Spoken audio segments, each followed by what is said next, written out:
Bonjour à tous, j'espère que vous allez excellemment bien. Aujourd'hui, on va parler médias, on va débriefer les audiences de la semaine du 26 avril, c'est-à-dire de la semaine dernière. Comme d'habitude, on fera le baromètre Access, top flop audience, il y aura beaucoup de choses à dire.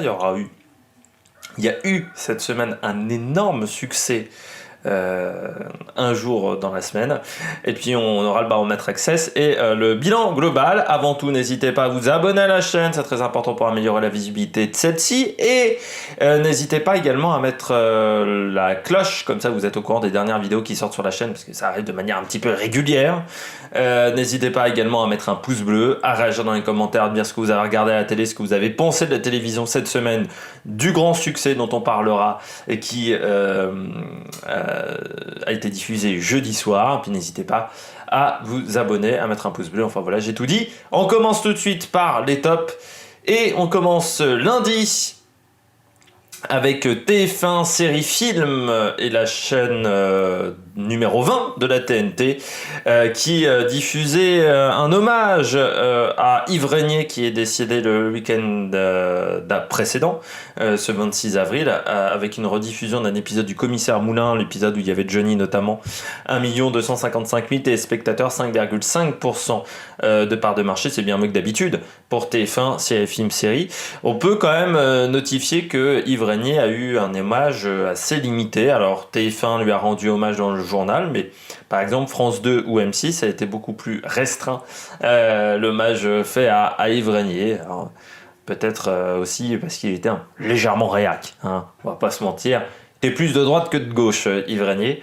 Mais bon, il reste qu'il a marqué quand même beaucoup de Français sur les 40-50 dernières années. Je continue avec jeudi, TF1, avec le grand succès de cette semaine, le grand succès peut-être de 2021, parce que très clairement, je pense que ça sera difficile quand même pour une audience de faire mieux. C'est HPI, la série avec Audrey Fleurot. Notamment 9 779 000 téléspectateurs, vous avez bien entendu, 9 millions, plus de 9 millions de téléspectateurs, 38,4% de part de marché. Et puis en tête sur toutes les cibles pour cette série. C'était pas arrivé depuis un lancement de série depuis 2006 RIS. À l'époque, c'était assez récurrent quand même pour TF1 de faire des scores comme ça le jeudi soir. Et pour un épisode de série française depuis le final de la série Clem. Et c'était 2010, le final, je crois, de la première saison de Clem. À l'époque où ça faisait encore des bons succès, Clem. Bon, en même temps, c'est pas une surprise pour moi. Vous avez Audrey Fleurot, qui est une actrice qui est appréciée, grand public quand même. Vous avez également la case du jeudi soir, qui est toujours une case qui marche très très bien pour TF1. On l'a vu avec Balthazar. Les dernières séries de TF1 ont quand même très bien marché. Les dernières créations originales, on pourrait le dire, de TF1 ont très bien marché. Donc les gens ont confiance désormais quand il y a une création originale TF1, ce qui n'était peut-être pas le cas auparavant. Et puis derrière, énormément de bandes annonces. Les bandes annonces très bien faites. Également pour mettre en avant le personnage et pour mettre en avant l'humour de cette série, et ça fait bankable. Ça fait bankable et ça fait par contre un très beau score, ça il faut le dire. Et puis sur Twitter, les réactions étaient plutôt positives sur que ça soit le jeu d'acteur d'Audrey Fleurot, mais également sur la manière dont était faite la série et la manière dont jouaient les comédiens, de ce que j'ai regardé jeudi soir du côté des commentaires. Moi, je ne peux pas trop vous parler de la série, je n'ai pas vu les épisodes, j'ai juste vu les bandes annonces. Il faut que je regarde parce que je pense que c'est une série qui pourrait me plaire. Je continue avec vendredi, Capitaine Marlowe, c'était les rediffusions sur France 2, 5 678 000 téléspectateurs, 23% de part de marché. Battu quand même sur les cibles jeunes par Koh-Lanta, mais quand même réussi à faire 5 millions, 23% de part de marché avec des rediffusions. Cette série m'étonnera toujours parce que moi qui pensais qu'il allait avoir un moment un essoufflement d'audience, moi qui pensais que les interventions, notamment au César de Corinne Massiero, l'actrice principale, auraient un impact certainement sur les audiences, ça n'est pas le cas. Que le changement de chaîne de France 3 à France 2 était une mauvaise idée, on s'aperçoit que ça n'avait pas été le cas non plus. cette série m'interpelle parce que à chaque fois que je parle de cette série, je me plante lamentablement. Donc c'est surprenant, Capitaine Marlowe quand même. C'est une série qui, pourtant, ces épisodes-là ont été vus par 7,5 millions de téléspectateurs sur France 3 à l'époque, qui ne sont pas si vieux, ces épisodes de Capitaine Marlowe. Et derrière, ça marche toujours. Voilà, stupéfiant, on pourrait dire, pour Capitaine Marlowe. Bah non, sinon on va t'arrêter par la police. Mais ouais, c'est surprenant, Capitaine Marlowe. Moi, je suis un petit peu sur le cul à chaque fois quand je vois les audiences de cette série, parce que je trouve que c'est pas incroyable, très clairement, qu'il y a des séries de France 3 qui sont meilleures. Et là, ouais, très bon score encore de cette série de Capitaine Marlowe. Et puis je termine avec samedi, France 3. Là encore, c'était la série Cassandre, retour de cette série. 5 173 000 téléspectateurs, juste derrière The Voice, mais The Voice a un peu souffert quand même par rapport à la série de France 3. Pourtant, c'est pas la série forcément la plus connue de France 3, mais on s'aperçoit que le samedi, France 3, ils sont très difficiles à battre.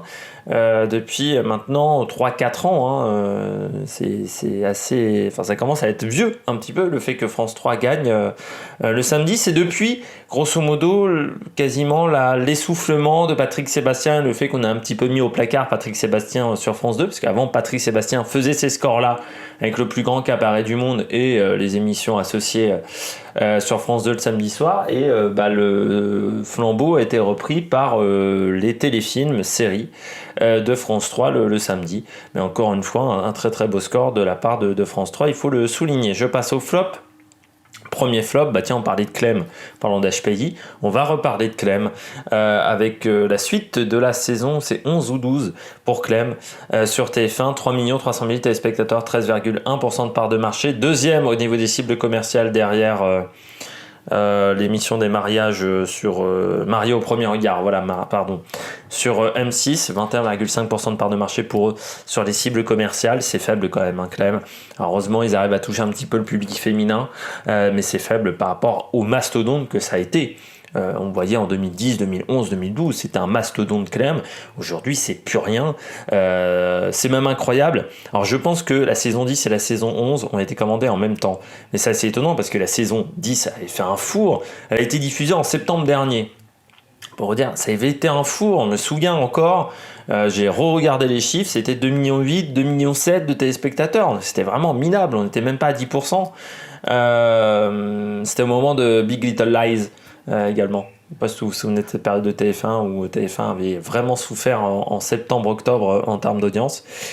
Mais là, Clem, ça fait plus recette, quoi, très clairement, parce qu'il y a eu trop de changements d'acteurs, parce qu'il y a eu l'histoire qui, comme je l'ai déjà dit les fois précédentes, mais l'histoire qui parlait d'une jeune fille de 16 ans qui allait avoir un enfant, aujourd'hui c'est une mère célibataire, ça a déjà été vu. Et puis voilà, les personnages qui étaient marquants pour les fans de cette série ne sont plus là. Alors il reste par contre des fans, mais vraiment des fidèles. Regarde, Twitter des fois me fait marrer. Quand on regardait la télévision avec Twitter, c'est toujours très drôle. Parce qu'il y a des gens donc, qui regardent Clem, mais qui sont à fond dans l'histoire quand même. Mais pourquoi elle l'a quitté?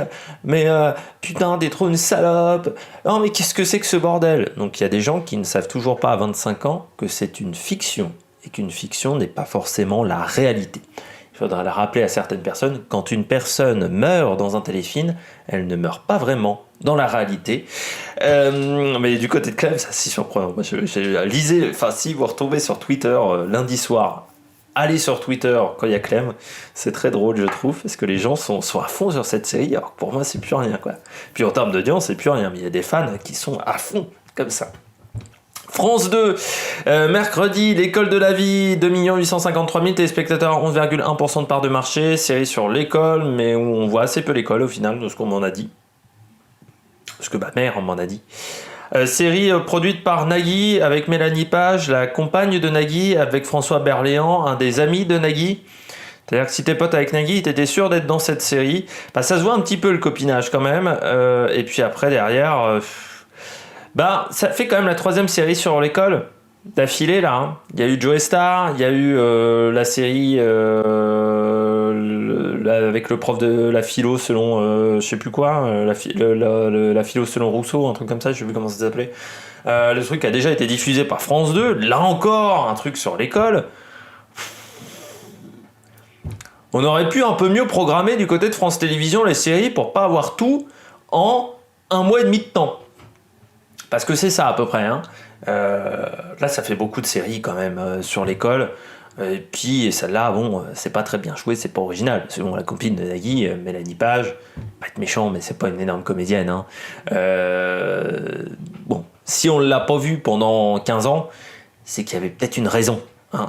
C'est qu'elle faisait pas partie des meilleures. Audrey Fleurot, on la voit depuis 15 ans, que ça soit dans Engrenage, elle faisait la Dame du Lac, pour ceux qui ne sauraient pas, dans Kaamelott, et dans des films, et dans tout genre de films, parce que peut à la fois faire des rôles tristes dans des drames, et à la fois être la présidente des États-Unis dans Qui a retué Pamela Rose, ou retué Pamela Rose, je sais plus c'est quoi le titre officiel.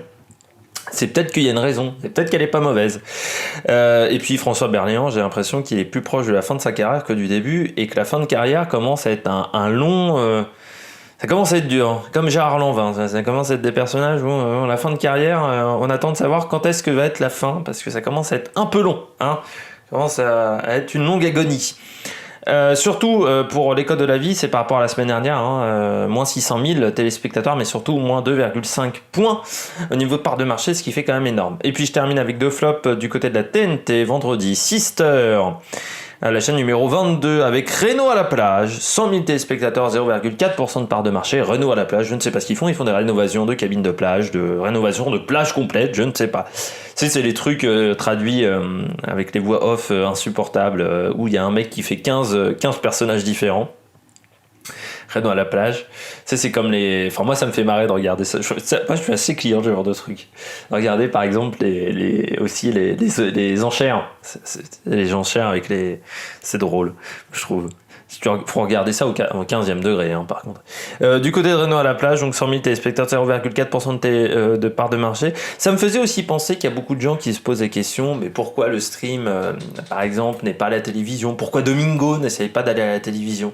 Domingo, aujourd'hui, sur Twitch, quand il fait Popcorn, c'est 75 000 téléspectateurs. Bah, vous voyez, c'est rien de 75 000 téléspectateurs pour la TNT. C'est nul en audience.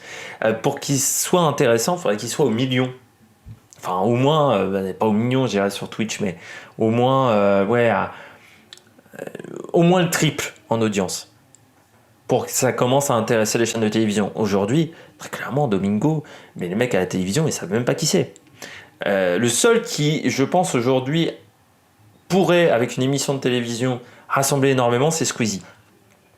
Pourrait rassembler énormément les jeunes. Et encore, il rassemblerait les jeunes, mais tout le public de plus de 40-45 ans, là, on serait quand même...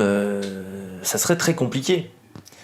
Et là, on voit la limite de Twitch. Quand on dit Twitch, c'est fantastique, Twitch, ça rassemble. Twitch, ça rassemble pas tant que ça, parce qu'on est qu'à 100 000 téléspectateurs. Enfin, on est qu'à 75 000, et 75 000, vous voyez, c'est un peu pourri comme audience. Et puis, je termine avec samedi, RMC Story, Secret de Conso, 173 000 téléspectateurs, 0,7% de part de marché. Dernier au niveau des audiences, samedi soir, RMC Story. Pourquoi faire une version Wish de Capital, et pourquoi la faire la veille, un samedi soir? Est-ce que le samedi soir, quand tu regardes la télé, t'as vraiment envie de regarder les mecs qui essayent d'utiliser leur bon de réduction à tout va, ou je sais pas quel autre sujet sur la consommation, et j'ai l'impression que c'est quand même vraiment la version Wish de Zone Interdite. Ça donne pas envie, en fait.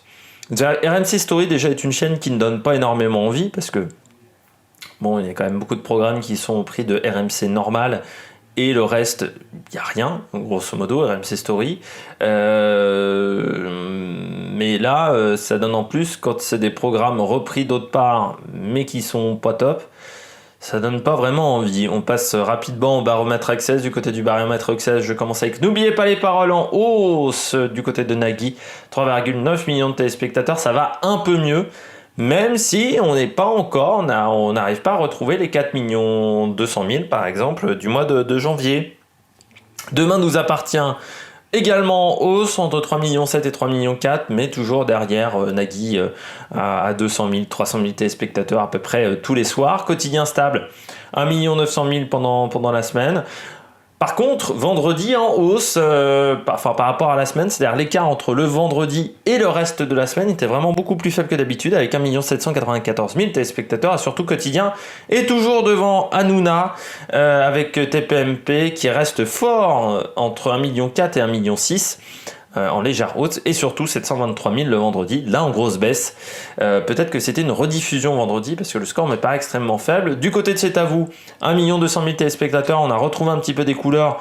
Très surprenant la semaine dernière quand même, cette audience extrêmement faible. Alors est-ce que c'était les vacances? On me l'a pas mis dans les commentaires. Ou est-ce que c'était est-ce que c'était les vacances de l'équipe de C'est à vous que c'était des rediffusions? Ou est-ce que c'était à cause des vacances des personnes qui se baladaient à la montagne, je ne sais pas où, ou le long de la plage à cette heure-là, et qui ne voulaient pas regarder C'est à vous notamment?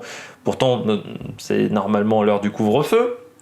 Du côté d'M6, Mon Gâteau est le meilleur de France, la nouvelle star des gâteaux. Eh bien, ça fait entre 1,8 million et 1,5 million, comme quoi je pensais qu'il y aurait une baisse par rapport à la meilleure boulangerie de France. Eh bien, je n'avais pas tort pour cette émission, qui me semble quand même pas un concept à se taper le cul par terre. Et puis, les Marseillais, toujours stables entre 860 000 et 720 000 téléspectateurs. Autant vous dire que les Marseillais sont toujours totalement rentables. Du côté du bilan global, eh bien TF1 dans sa moyenne, mais qui fait toujours le yo-yo, avec plus 0,8 points cette semaine. On pourra quand même dire merci à HPI, parce que je sais pas si ça avait été un programme plus classique comme RIS qui fait entre 5,8 millions et 6,2 millions, peut-être qu'on aurait été encore sous les 20% de part de marché. Du côté de France 2, en baisse, 14,2%, moins 0,5 points. Peut-être les primes, encore une fois, certains primes qui ont été un petit peu en difficulté, notamment mardi avec Michel Simès, et mercredi avec l'école de la vie. Voilà, j'avais encore oublié le nom. France 3 faible à 8,8%, M6 en baisse 9,5% par rapport à la semaine dernière. Du côté de la TNT, on commence avec France 5. Vous savez que je sais jamais comment caser cette chaîne. On va réussir à faire une phrase sujet-verbe complément. Avec 3,3% de part de marché en hausse de 0,3 points, ce qui est à dire quand même 10% de hausse d'audience. Et puis la TNT est stable, sauf Gulli et TFX qui perdent, les deux chaînes perdent 0,2 points de part de marché, ce qui fait que respectivement, ça s'établit à 1,2% pour Gulli et 1,6% pour TFX. J'espère que vous avez aimé cette vidéo. Si vous avez aimé cette vidéo, n'hésitez pas à réagir dans les commentaires, à me dire ce que vous avez regardé. Enfin, tout ça, comme j'ai dit en début de vidéo. N'hésitez pas à partager cette vidéo. N'hésitez pas à mettre un pouce bleu. N'hésitez pas également à vous abonner à la chaîne. Et puis nous, on se retrouve pour de nouvelles aventures sur la Mec Production, notamment avec le Tour d'Italie. À la prochaine. Allez, ciao, ciao.